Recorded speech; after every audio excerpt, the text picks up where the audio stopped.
안녕하세요. 결혼 4년 만에 이혼하고 돌싱이 된 여성이에요.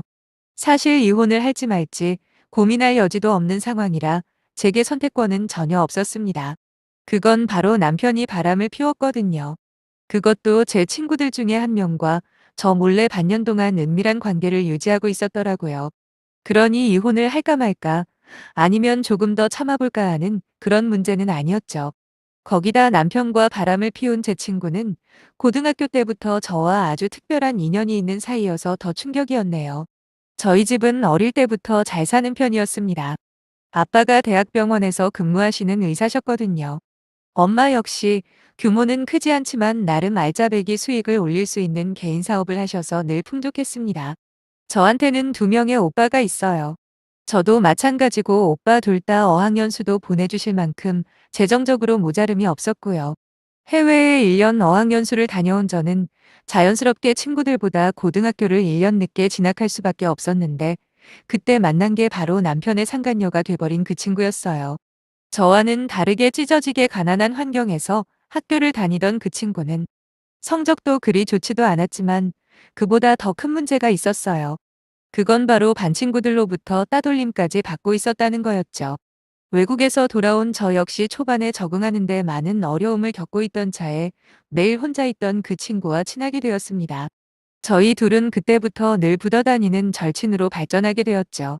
그렇게 고등학교 3년 동안 저희 둘은 반이 달라지더라도 등하교 때 함께 다닐 정도로 서로를 챙기며 학창 시절을 보냈고 둘 다 성공적으로 서울에 있는 대학에 진학을 할 수 있었습니다.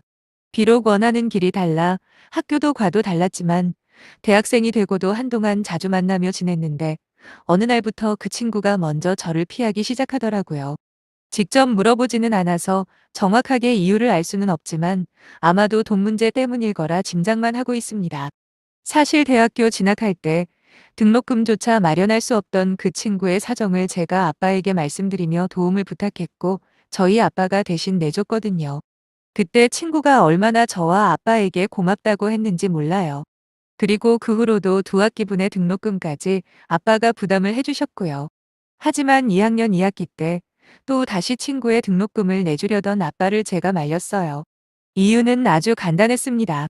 사실 그 친구가 졸업할 때까지 등록금을 전부 내주셔도 큰 부담이 안 될 만큼 여유는 있었지만 중요한 건 그 친구의 태도가 너무 마음에 걸리더라고요. 요즘은 워낙에 SNS라던가 소셜미디어가 발달하다 보니 직접 만나지 않아도 마음만 먹으면 그 사람이 뭐 하고 사는지 잘 알 수가 있잖아요. 그런데 그 친구가 하고 다니는 걸 알게 된 저는 큰 실망감을 숨길 수가 없었어요. 누가 봐도 예쁜 얼굴과 날씬한 몸매를 가진 친구는 언제부터인지는 모르겠지만 조금씩 달라져 갔습니다. 그때는 전혀 눈치채지 못했죠. 소위 스폰이라고 하나요? 왜 나이 많고 돈 많은 아저씨들과 데이트를 해주고 금전이나 물질적인 지원을 받는 거 말이에요. 우연히 다른 고등학교 동창과 연락이 되었는데 그때 친구를 둘러싼 스폰 소문을 듣게 되었고 그때부터 유심히 살펴봤죠. 당시에 서로 바쁘다 보니 직접 만나는 횟수는 많이 줄어서 주로 카카오 스토리나 페이스북에 올라온 사진들을 통해 미루어 짐작할 수밖에 없었지만 수없이 업로드한 사진들만 봐도 동창의 말이 사실이라는 건 한 번에 알 수가 있더군요. 친구 아빠의 도움으로 학교를 다니는 사람이라고는 믿을 수 없을 만큼 온통 비싼 옷이며 명품 가방까지 들고 찍은 사진들 뿐이었거든요. 거기다 호텔이나 모텔이라고 추정되는 방에서 찍은 듯한 사진까지 솔직히 그 친구에게 대준 등록금 따위는 아무런 문제가 안 되었어요. 다만 어려운 환경을 딛고 힘들게 학교를 다니면서 나쁜 길로 빠져버린 친구에 대한 실망감이 훨씬 컸습니다. 당연히 친구로서 가만히 있을 수만은 없다고 생각해 날 잡고 직접적으로 그 부분에 대해 이야기를 하기도 했지만 이미 쉽게 버는 돈맛을 알아버린 친구의 마음을 돌이킬 수는 없더라고요. 그러면서 저희는 갑자기 사이가 멀어졌고 학교를 졸업하고 30이 넘을 때까지 어떻게 사는지 알 수조차 없었어요. 그렇게 저는 학교를 졸업하고 무역 관련 회사를 다니다 남편을 만나게 되었죠. 저보다 4살이 많은 남편의 직업은 치과의사입니다. 직업을 듣고 바로 짐작하셨겠지만 아빠가 계신 대학병원에 갓 들어온 뉴페이스였어요. 서른이 넘도록 제대로 된 연애 한 번 하지 않고 매일같이 일만 하는 저를 걱정하신 아빠가 남편을 보자마자 사위감으로 눈여겨보고 있었다고 하시더라고요. 책임감도 강하고 환자들에게 늘 친절하게 대하는 남편의 모습에 아빠는 저 정도 인품의 사람이라면 저와 맺어줘도 괜찮겠다 싶으셨대요. 실제로 아빠의 권유로 처음 만나게 된 남편과 저는 누가 먼저랄 것도 없이 빠르게 가까워졌고 얼마 후 연인 사이로 발전하게 되었죠. 물론 제 배경이 전혀 영향을 미치지 않았다고 생각하지는 않아요. 하지만 그 또한 저라는 사람의 일부분이잖아요. 거기다 외적으로나 능력으로도 남편에 비해서 크게 꼴린다고 느끼지도 않고요. 어차피 한 사람을 좋아하고 사랑하는 데 있어서 수많은 조건들이 서로서로 영향을 주는 거 아닌가요? 그러니 저의 집안 배경 역시 제 능력 중 일부분이라고 생각하고요. 아무튼 사귄 지 거의 1년이 다 되어갈 즈음 양가 부모님들이 먼저 결혼 이야기를 꺼내셨는데 나이도 적은 편이 아닌 저와 남편은 망설일 이유가 없었어요. 시부모님은 아직 미혼인 남편의 남동생, 그러니까 도련님과 시골에서 살고 계셨습니다. 조그맣게 농사 지으시며 어느 정도 먹고 살 정도는 되는 모양이더라고요. 아무래도 멀리 사시다 보니 마주칠 일이 적을 수밖에 없었고, 그나마 명절 때나 한 번씩 뵙긴 하는데, 두 분 다 건강이 안 좋으셔서 몇 마디 대화 정도만 하고 당일 올라오는 경우가 대부분이거든요. 그러니 시가 때문에 스트레스 받은 적은 한 번도 없었어요.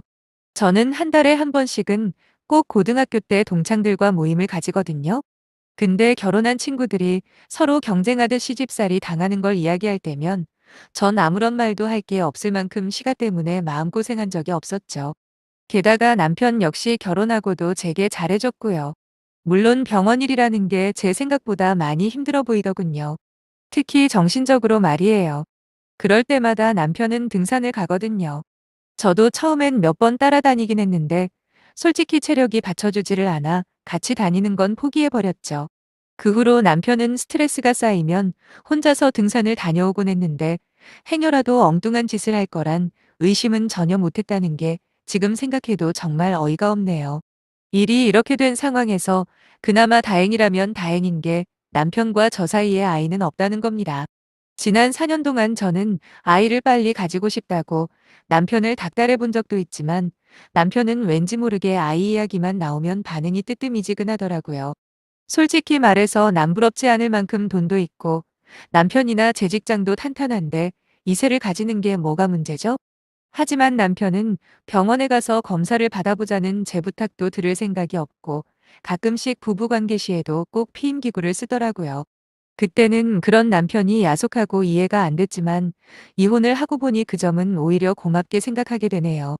여하튼 남들과 똑같이 평범한 결혼 생활을 하던 어느 날 앞에 말씀드린 그 친구와 다시 연락이 됐습니다. 제가 한 달에 한 번은 꼭 고등학교 동창들과 모임을 가진다고 했잖아요. 근데 그동안 얼굴 한 번 비추지 않던 그 친구가 나타난 거죠. 오래전에 서운한 감정 따위는 기억도 안 나더군요. 그저 반갑고 어떻게 지냈는지 궁금할 뿐이었어요. 그 친구 역시 제일 먼저 제게 다가와 그때는 미안했다고 자기가 어려서 철이 없었다며 진심으로 사과를 하는데 저희 둘은 뜨거운 눈물로 다시 예전처럼 친하게 지내기 시작했습니다. 그때 그 눈물이 악어의 눈물이었을 줄이야 누가 알았겠어요. 아직 미혼이라던 친구는 당시 학원에서 강사 생활을 하며 나름 잘 지내는 것 같더군요. 돈도 어느 정도 모아놓은 상태고 곧 결혼할 남자친구도 있다고 했어요. 그렇게 잃어버린 옛 친구를 찾은 기쁨은 그 무엇과도 바꿀 수가 없었죠. 그때까지만 해도 친구와 제 남편이 그런 관계가 될 줄은 상상도 못했습니다. 한 번은 친구가 임플란트를 해야 한다고 하면서 너희 남편 치과 쪽이라고 하지 않았어? 이왕이면 아는 사람한테 하고 싶은데 이야기 좀 해주라. 그리고 할인도 많이 해주면 좋고. 라며 가볍게 지나가는 말로 물어보길래 남편에게 이야기를 해줬고 그렇게 친구가 남편에게 시술을 받은 적이 있습니다. 전 별거 아니라고 생각했는데 몇 달 전 동창 중 한 명으로부터 놀라운 이야기를 듣게 된 거죠. 그 동창은 현재 남양주 쪽에서 오리백숙집을 운영하고 있어요. 그런데 남양주와 구리 사이에 L로 시작하는 백화점이 있거든요. 글쎄 거기서 제 친구와 남편이 함께 쇼핑하는 걸 봤다며 저보고 확인을 해보라는 게 아니겠어요. 평소에 농담을 싫어하는 동창이었던지라 허황된 이야기는 절대 아니라는 확신이 들어 그날 밤 몰래 남편 차로 가서 블랙박스를 확인해 봤죠. 동창 이야기를 듣고 보니 최근 남편의 행동에 조금 미심쩍은 구석이 없지는 않았거든요. 등산 가는 횟수도 늘고 집으로 돌아오는 시간도 예전보다 많이 늦어져서 약간 이상하다는 느낌은 가졌는데 설마 그게 밖에서 딴짓을 하느라 그랬을 줄은 몰랐습니다. 어쨌든 제가 남편의 바람을 확신하게 된 건 아이러니하게도 남편 차 블랙박스 속에 있어야 할 메모리 카드가 없다는 걸 발견했을 때였어요. 거기다 아예 작동조차 안 하더라고요. 남편의 평소 성격상 블랙박스 메모리가 없는 걸 그냥 놔둘 리도 없었을 뿐더러 블랙박스가 작동을 안 하는데 가만히 놔둔다? 그건 분명히 뭔가 숨기고 있다는 반증 아니겠습니까? 그래서 전 곧바로 며칠 동안 인터넷을 뒤져서 소형 카메라를 구입했고 남편 차 천장 쪽 라이트 있는 곳에 설치를 해놓고 기다렸어요. 물론 그 사이 남편 핸드폰도 몰래 뒤져봤지만 얼마나 용의주도한지 아무런 흔적도 없더군요. 통화 기록도 모두 다 정상이더라고요. 확실한 물증을 잡을 때까지는 절대 눈치를 채면 안 된다는 생각에 남편을 대할 때 말과 행동에 극도로 조심하고 또 조심했네요. 그리고 남편이 등산을 다녀온 후에 새벽에 몰래 나가 카메라를 회수했고, 다음날 남편 몰래 회사에 연차 쓰고 혼자 모텔방 잡아서 카메라 안에 담긴 영상을 확인했는데 기절하는 줄 알았습니다. 역시나 두년놈들이 차 안에서 별의별 짓을 다하는 장면과 목소리가 고스란히 다 담겨 있었습니다. 화조차 나질 않더군요. 그냥 멍했어요. 아마 몇 시간을 꼼짝도 못하고 그냥 모텔 침대에 앉아 있었던 것 같네요. 그러다 정신을 차렸죠. 머릿속엔 어떻게 하면 이 망할 것들에게 뜨거운 맛을 보여줄지 그 생각뿐이었습니다. 혼자서는 아무리 머리를 쥐어짜내도 답이 안 나오길래 할 수 없이 저는 아빠를 찾아가 모든 걸 다 말씀드렸어요. 당연히 카메라에 담긴 영상도 보여드렸고요. 아빠는 아무 말씀도 없이 긴 한숨만 연거퍼 쉬시더니 당신한테 전부 맡기고 저는 당분간 친정에 와 있으라고 하시더군요. 그 길로 저는 친정에서 지내기 시작했고 남편에게는 집에 일이 좀 생겼다고 나중에 말해준다 하고 둘러댔습니다. 남편은 꼬치꼬치 물어볼 생각도 없는지 그냥 알겠다고 하더라고요. 아빠는 유명한 로펌의 제2혼 소송과 상간녀 소송을 맡기신 다음 조용히 준비를 차곡차곡 하셨는데 몰래 촬영한 영상은 증거 효력이 의심받을 수도 있는 데다 불법 촬영이 문제가 될 수도 있다고 하는 겁니다. 전 그 말을 전해 듣고는 곧바로 친구 집에 쳐들어가 바로 영상부터 보여줬어요. 놀란 토끼 눈을 하면서 저를 쳐다보는데 그 자리에서 죽도록 패버리고 싶은 거 겨우 참았네요. 일단 증거 확보가 핵심 아닙니까? 최대한 부드러운 목소리로 왜 그랬냐고 어떻게 친구 남편과 그럴 수 있냐 애처롭게 물어봤습니다. 그래도 인간이라면 진짜 일말의 양심이라도 있으면 이렇게 정중하게 물어보는데 거짓말이야 하겠냐 싶었어요. 제 입장에서는 무조건 자백을 받거나 다른 확실한 증거가 필요했거든요. 아니나 다를까 저보고 죽을 죄를 졌다며 바로 무릎을 꿇더라고요. 예전에 임플란트 하러 갔을 때 예약이 꽉 차 다음 날로 약속을 변경했답니다. 그러면서 친구가 우는 소리로 시간이 붕 뜨네 할 것도 없는데 뭐 하고 시간을 때우나 라고 말하자마자 남편이 그럼 조금만 기다렸다가 저녁이나 같이 먹자 그랬대요. 그래서 저녁 먹고 어떻게 하다 보니 술도 한잔 했는데 그날 큰 실수를 해버렸다며 한 번만 용서해달라고 비는 거예요. 저는 한 번 실수는 그럴 수 있다고 쳐도 그 뒤로 몇 개월 동안 꾸준히 만나온 건 어떻게 설명할 거냐 다시 물어봤죠. 그랬더니 그 질문엔 대답도 못하고 바닥만 쳐다보대요. 제가 그랬죠. 사실 나는 남편만 조지면 된다고요. 근데 아빠가 벌써 다 알아버리셔서 이혼 소송이랑 상간녀 소송 둘 다 진행될 거라고 했더니 친구는 사색이 된 얼굴로 지금 남자친구와 결혼 이야기 오고 가는 중이라고 하는 겁니다. 그리곤 제 손을 잡으며 어떻게 안 되겠냐 사정을 하는데 진짜 이게 사람입니까? 낯짝이 두꺼워도 어느 정도지 멀쩡한 자기 남친 놔두고 친구 남편이랑 바람 피운 주제에 어떻게 결혼을 한다는 건지 어쨌든 제 목적은 따로 있었으니 신경 쓸 바 아니었죠. 친구에게 그랬습니다. 남편 놈이랑 바람 피운 증거나 최대한 많이 달라고요. 그래야 제대로 소송에서 본때를 보여줄 수 있으니 네가 협조해주면 상간녀 소송은 안 걸 거라고 했더니 제 말이 끝나기가 무섭게 방으로 가더니 침대 밑에서 웬 핸드폰을 꺼내오는 겁니다. 또 다른 핸드폰이었죠. 전원을 켜고 잠깐 훑어봤는데도 가라앉았던 분노가 막 치밀어 오르길래 바로 꺼버렸네요. 그리고 친구한테는 얼굴 볼 일 없도록 하자는 말을 끝으로 나오는데 저를 잡더니 재차 확인을 하더라고요. 자기 말은 살려달라고요. 알겠다 대충 대답하고 집으로 와서 아빠에게 받아온 친구 핸드폰을 드렸습니다. 그리고 어떻게 됐냐고요? 대대적으로 이혼 소송 걸어서 이겼어요. 거의 빈털터리가 된 남편은 당연히 다니던 병원에서도 그만두게 되었고요.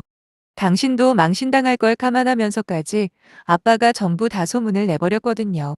거기다 아는 인맥을 최대한 동원해 남편이 제대로 된 일자리를 얻지 못하게 손써놓는 바람에 듣기로는 남편은 저기 멀리 시가 근처에 있는 작은 병원에서 일한다고 하는데 정확한 건 잘 모르겠네요. 그리고 친구는 파혼당했습니다.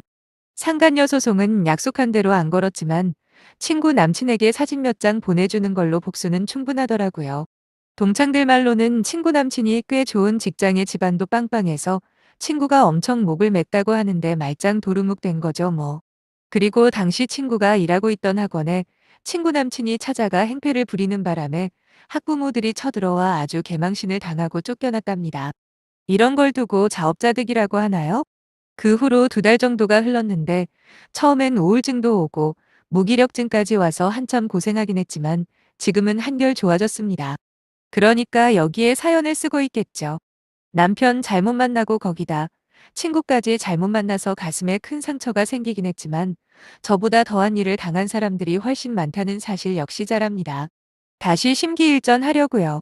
열심히 살다 보면 또다시 좋은 날이 오지 않을까요? 제대로 한번 힘내보겠습니다.